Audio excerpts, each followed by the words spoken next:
Nuestro tema en esta oportunidad es el potencial de acción y la contracción de las fibras contráctiles cardíacas. Iniciaremos entonces con lo que es el potencial de acción con las distintas fases. Nosotros sabemos ya de la fisiología normal de las células en general que poseen dos fases, una fase de despolarización y una fase de repolarización. También sabemos cuáles son los iones que migran de un lado al otro y por qué gradiente lo hacen.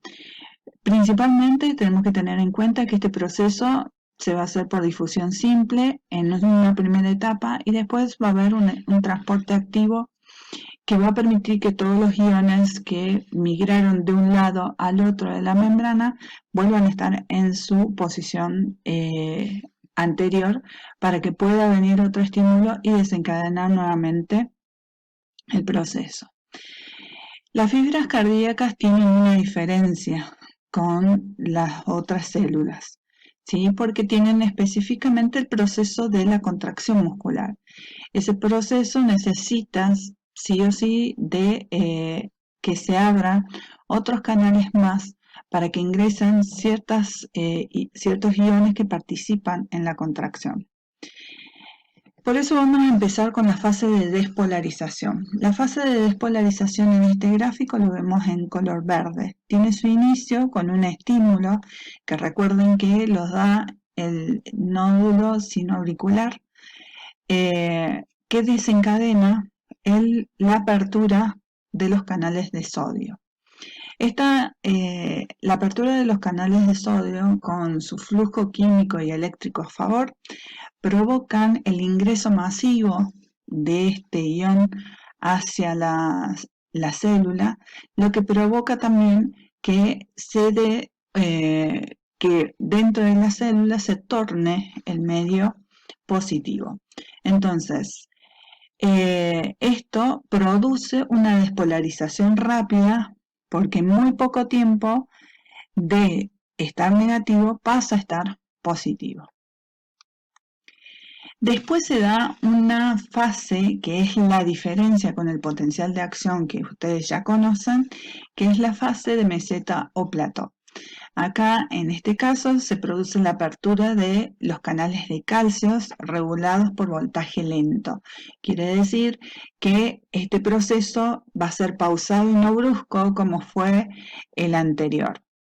Los iones de calcio entonces se mueven del líquido intersticial al citosol y esto provoca la contracción muscular. Recuerden que el calcio es un elemento fundamental para la contracción muscular.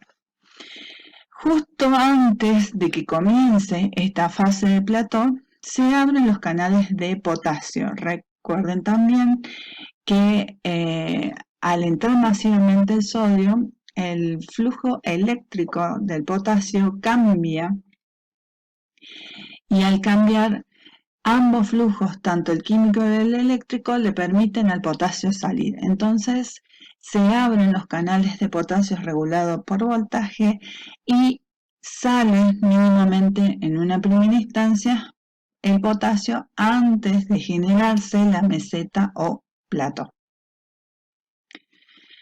Luego viene el proceso de repolarización. Acá los canales de de potasio se abren en su totalidad y se restablece el potencial de reposo a menos 90 milivoltios.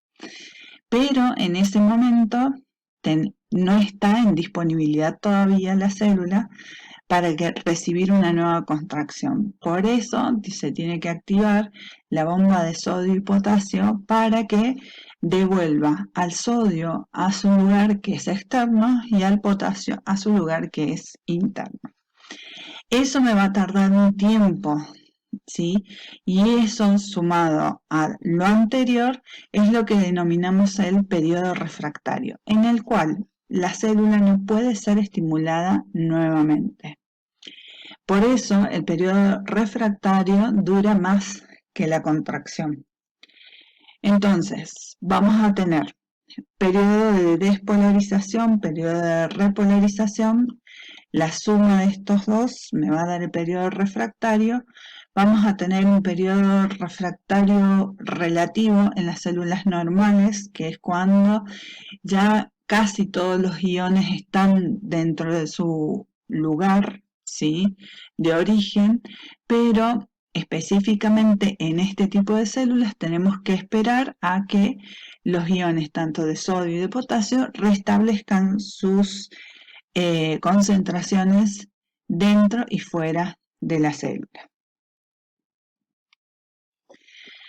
Todo esto que hemos hablado hasta recién lo vamos a llevar a un estudio que se llama el electrocardiograma. El electrocardiograma es una representación de los potenciales de acción producida por todas las fibras musculares cardíacas durante cada ciclo.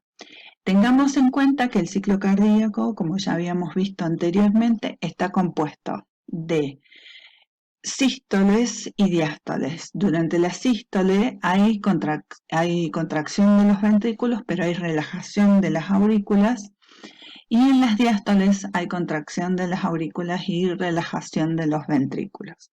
Entonces, dependiendo de eso, cada uno de los grupos, tanto de las fibras musculares de las aurículas como de los ventrículos, tienen su proceso de potencial de acción determinado para llevar a cabo la acción contráctil. Entonces vamos a tener dentro de este trazado que es el electrocardiograma una serie de ondas que están claramente reconocibles, que son la onda P, el complejo QRS y la onda T. La onda P, que es esta que vemos en este lugar, ¿sí?, representa la despolarización auricular. O sea, es la única representación que tenemos dentro del electrocardiograma del potencial de acción de las aurículas. Este es una deflexión positiva, fíjense cómo hace la onda hacia positivo. El complejo QRS comienza con una deflexión negativa, luego continúa con una onda triangular positiva y termina con una deflexión negativa. Esta onda, este complejo, representa la despolarización ventricular rápida. A continuación, vamos a tener la onda T, que es una deflexión positiva mucho más grande que la onda P, pero más pequeña que el complejo QRS. Esa me representa la repolarización ventricular. Es más pequeña y más ancha que el complejo QRS, debido a que la repolarización se produce en forma mucho más lenta que el proceso de despolarización. En el análisis del electrocardiograma también se incluyen los espacios que existen entre cada una de las ondas y el complejo, ¿sí?, QRS, que vamos a denominar los intervalos o segmentos. El intervalo PQ, que es este que tenemos aquí, que es desde donde comienza la onda P hasta que comienza la onda Q, representa el tiempo de conducción desde el comienzo de la excitación auricular hasta el inicio de la despolarización ventricular.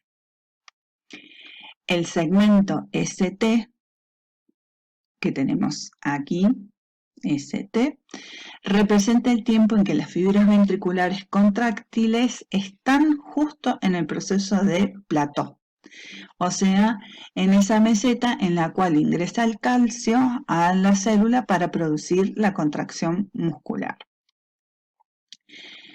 El intervalo QT, ¿sí?, que tenemos acá desde aquí hasta aquí, representa el tiempo que transcurre desde el comienzo de la despolarización ventricular hasta el final de la repolarización del ventrículo, o sea, toda la onda completa del potencial de acción. Haciendo un resumen de todo lo que hemos visto, vamos a ver la secuencia entonces de el potencial de acción despolarizante y la repolarización a través del sistema de conducción y el miocardio. Acá Entonces comenzamos con el paso 1. Acá se produce la despolarización de las fibras auriculares contráctiles, lo que provoca en nuestro electrocardiograma el inicio de la curva P. Durante la sístole auricular, ahí tenemos el cierre de la onda P y ahí tenemos en verde la acción específicamente contráctil de las aurículas. Una vez que las aurículas se han vaciado y han vertido todo el contenido al exterior, acá tenemos como el impulso de contracción se va yendo hacia las aurículas. O sea, que en este sector ya se está promoviendo la despolarización de las fibras ventriculares, generando el complejo QRS. En el momento, entonces, en que finaliza el complejo QRS, tenemos ese segmento en el cual habíamos visto que se producía la contracción ventricular, que ese pequeño segmento nos mostraba la fase de plató. Una vez que ya se han contraído los ventrículos y estos han vertido su contenido hacia las arterias, tanto pulmonar como aórtica, comienza el periodo de repolarización de las fibras ventriculares, o sea que vamos a tener la acción y producción de la onda T. Posteriormente a todo este ciclo que ya hemos visto, se genera un proceso de relajación en el cual ni las aurículas ni los ventrículos se contraen. En este proceso de relajación lo que predomina, o lo que vuelve a la normalidad, es esencialmente los ventrículos, porque ya las aurículas se encuentran relajadas.